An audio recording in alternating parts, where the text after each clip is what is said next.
Hi, I'm Eric, I'm Chloe. and we're going to talk about the journey to med school applications.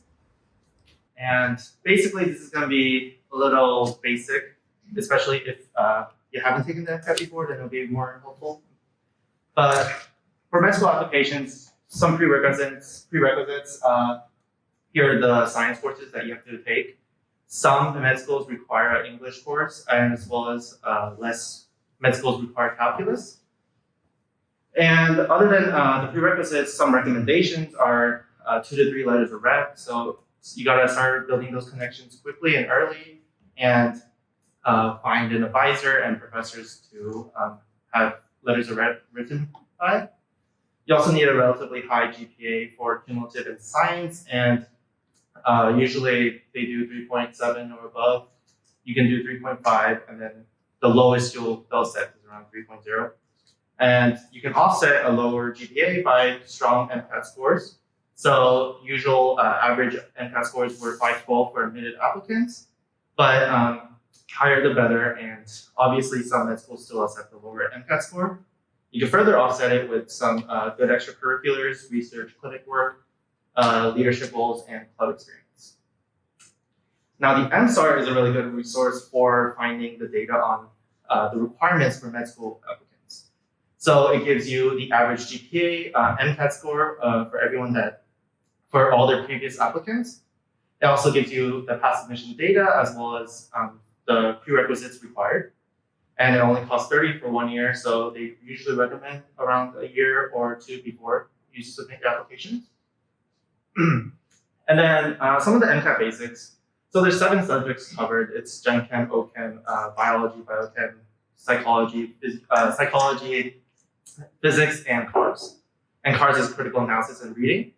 And these 7 subjects are split into 4 sections, each worth 132 points for a total of 528. And these sections are BV, CP, PS, and CARS. These are commonly used abbreviations, so it's helpful to know them. And the length of the MCAT is 7.5 hours with optional breaks, and for a total of 230 questions.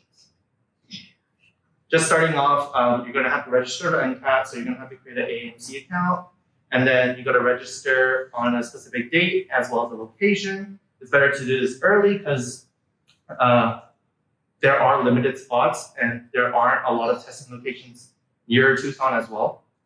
And the regular fee is around $325, and there is a fee to reschedule and cancel as well, and this goes up the closer you get to your test date. And as you can see, the test breakdown is 95 minutes per section with breaks in between, with longer break in the middle, real standard. It is recommended to take these breaks, either for just a mental reset, eating a snack, or going to the bathroom. And you should always try to mimic these conditions when you're doing practice exams as well. So in terms of studying, everyone has different ways of studying. Everyone has different durations of studying. But usually what I found was around 2 to 4 months of content review. Some people do it in 1 month, some people do it for longer. They look at usually the Kaplan textbooks. There are Princeton as well, but people recommend the Kaplan. And for PS, or psychology specifically, there's also Khan Academy 300-page document, which summarizes a lot of the content covered on the MCAT. And then if that's too long for you, there's also a lazy OCD version, which is the shortened version of just 90 pages. And also Anki, which is very important. A lot of med students and people studying for the MCAT use it, and I'll talk about it more later. And then a couple of free diagnostic exams. There's Blueprint, which includes a free half-length as well as 1 full-length, Princeton Review, Magoosh, and Altius. And these are good usually after finishing the content review, kind of to see where you are before you start going into UWorld questions and full-length practice exams. And UWorld, $270 for 6 months, kind of expensive, but it gives you all the practice MCAT questions you need with a question bank of over 2,000 questions. They have multiple modes, and Tutor is really good because it kind of shows an analysis for why each answer for a question is right or wrong, and it's very helpful. And full-length practice exams, the AAMC does official 1 sample test and 4 full lengths, and they usually recommend to take this maybe 1 to 2 months before your exam. And here you can see a picture of the UWorld screen. Now, Anki is along how you thought the questions were and how frequent they reappear. So you're gonna get things that you already know less frequently, and the harder questions you're gonna get more frequently. And there's a couple pre-made decks that are recommended, and that's Miles Down and Jack Sparrow 2048. Miles Down is one of the most popular ones, and it's from a student who got a 528 on the MCAT, and then he made this pre-made deck. So a lot of people use this, and it's great for a summarized version of all the Kaplan material. The Jack Sparrow 2048 is a little more thorough than the Miles Down, and people also use it for PS as well. And you're also able to create your own deck.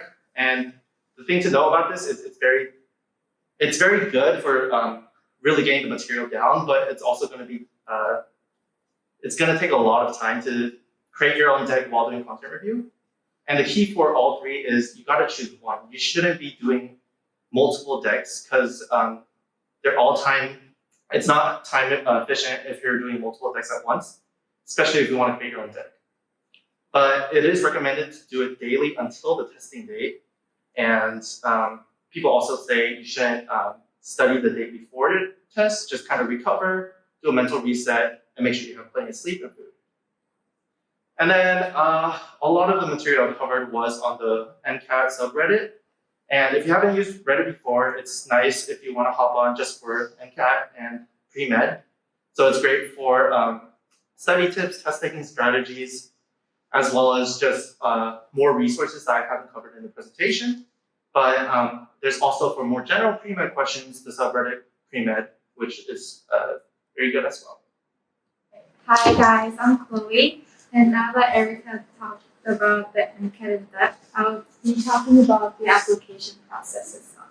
So the medical school application process can be divided into 3 parts: the primary application, secondary application, and the interview process. And to submit your primary application, you'll be needing to use a centralized application service. They will verify your information and send your application to the list of schools of your choice. So there's the MCAS for MD schools, the TMD is SAS for Texas medical schools, and the COMAS for the DO schools. So the primary application will be consisting of your all of the undergraduate and postgrad transcripts, the personal statement, your MCAT scores, your letters of recommendation, and you can write up to 15 activities that you experience. One thing to note here is that the personal statement for medical school is not so much about writing your entire life. Yes, you need to show the schools who you are, but what I'm saying here is that it should be more of a personalized answer to the question of why medicine. Lots of students make the mistake of not focusing on the practice. So for the letter of recommendation, the requirements differ from schools, but typically students submit 3 to 5 recommendation letters. And the general rule of thumb for becoming a competitive applicant is that you have 2 recommendation letters from science professors, 1 from non-science professor, and 1 from other extracurricular activities like your research PI or the healthcare provider that you shadowed or worked with.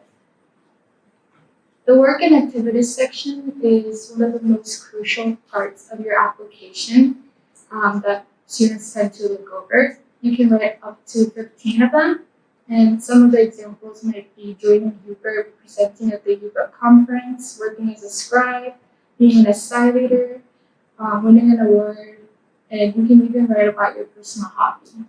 I specifically put this clip art of puzzle pieces because one of the most important things about this is that you need to build your own story, and everything that you write should be connecting into a story.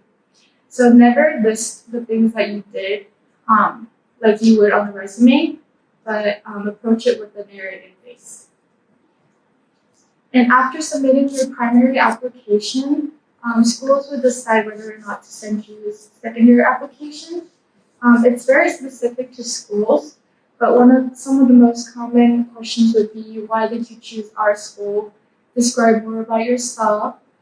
your opinions on the current issues in healthcare, how you overcame your obstacles, and what did you do and learn after having a gap year, and who is the most influential person in your life and the reason why. So the important thing about this is it's recommended that you submit your secondary application within 2 weeks, and this might be a little overwhelming, especially when you apply for 20 plus med schools, which a lot of students do.